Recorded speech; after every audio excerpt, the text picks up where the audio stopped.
Welcome back to Grammar Grade 12. I'm really glad you're here. This is Unit 11, Lesson 76, and today we begin sharpening one of the most useful marks in all of punctuation, the comma. Specifically, we'll master two jobs it does again and again, separating the items in a series and separating adjectives that describe a noun as equal partners. We'll also learn the flip side, when adjectives should not be separated at all. These small marks shape how clearly your sentences read, so let's slow down and get them exactly right, with fresh examples all the way through. Before we dive in, here's the shape of today's lesson. The humble comma has two important jobs we'll master. The first is the series. When you list three or more items in a row, commas keep them apart. The second is the adjective pair. When two adjectives describe a noun equally, a comma separates them. And there's a companion skill hiding inside that second job, knowing when two adjectives do not want a comma.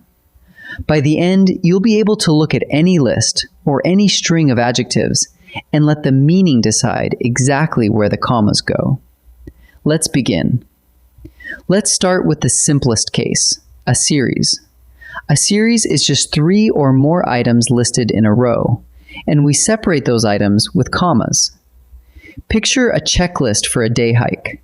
We packed sandwiches, apples, and water.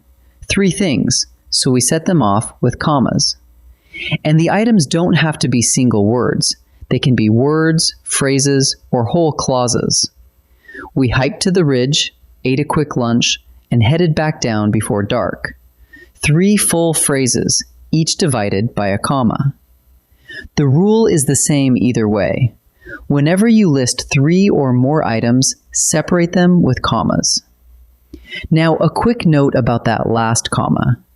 In "we packed sandwiches, apples, and water," look at the little comma sitting right before the word "and." That one has a name. It's called the serial comma, or the Oxford comma. Some writers leave it out, but I'd encourage you to keep it, because it keeps the last two items from running together. Compare. I invited my parents, a teacher, and a friend. With that comma, it's clearly four separate people. Drop it, and for a moment, it can read as though your parents are the teacher and the friend. So keep the serial comma, and use it consistently throughout your writing. Here's the second big rule, and it's the one that trips people up. Coordinate adjectives. Sometimes two adjectives sit in front of a noun, and each one modifies that noun equally and independently. When they do, you separate them with a comma. Take a long, tiring hike. Long and tiring each describe the hike on their own as equal partners, so a comma goes between them. How do you know two adjectives are coordinate? Run two quick tests. Test 1. Try swapping their order. A tiring long hike still sounds perfectly natural, so they pass. Test 2. Try putting the word "and" between them. A long and tiring hike also sounds fine. When both tests pass, the swap and the "and," the adjectives are coordinate, and they earn a comma. But watch out, not every string of adjectives is coordinate. Some adjectives are cumulative, which means they build on one another, and the order can't change. These take no commas at all. Look at three old wooden crates. Here, the adjectives lean on each other in a fixed order.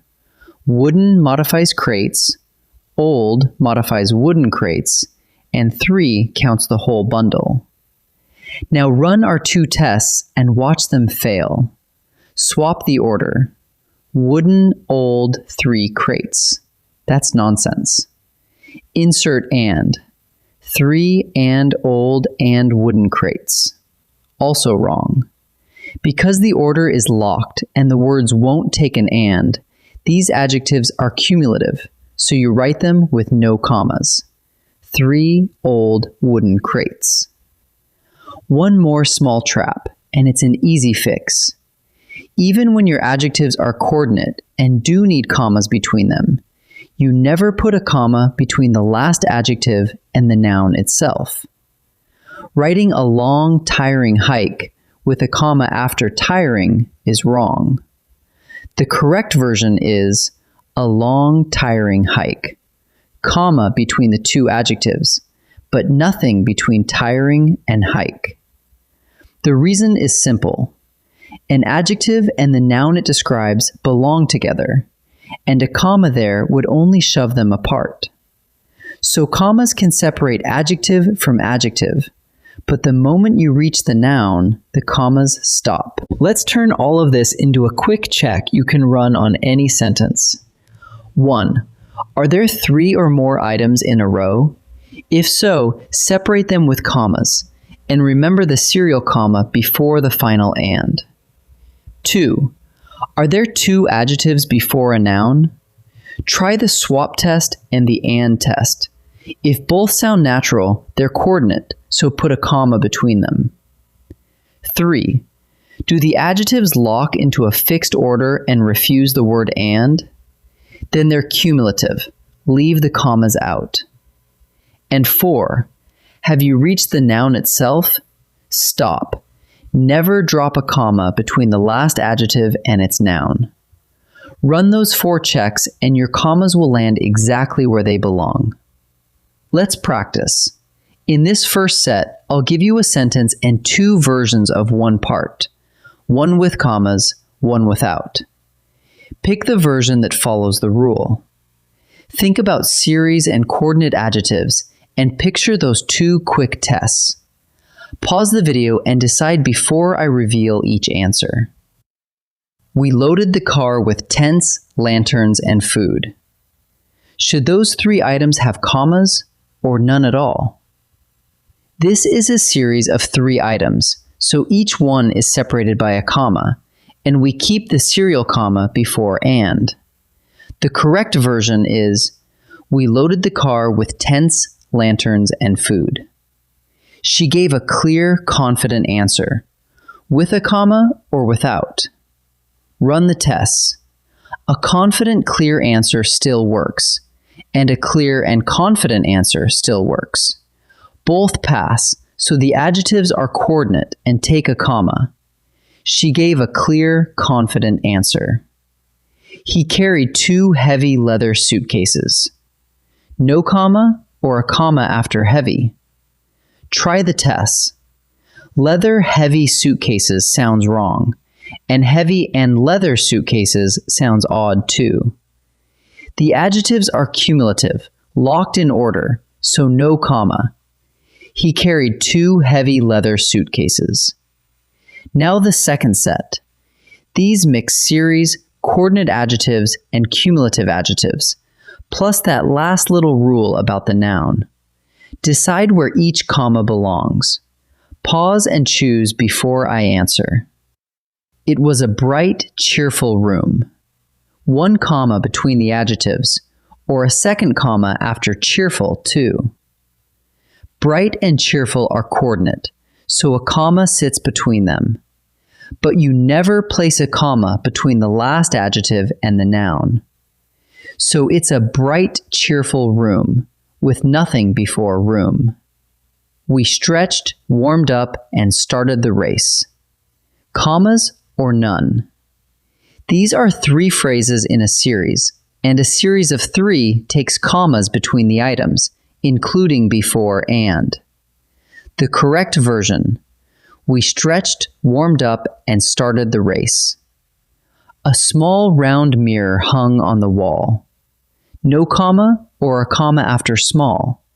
Test it. A round small mirror sounds off, and a small and round mirror sounds off too. These adjectives describe size and shape in a fixed order, so they're cumulative. No comma. A small round mirror hung on the wall. Let's gather what we've learned. First, use commas to separate 3 or more items in a series, whether they're words, phrases, or clauses, and keep that serial comma right before the final and. Second, Put a comma between coordinate adjectives, the ones that modify a noun equally. If you can swap them or slip the word and between them and it still reads well, they take a comma. Third, leave the commas out for cumulative adjectives, the ones locked into a fixed order that refuse the word and, like 3 old wooden crates.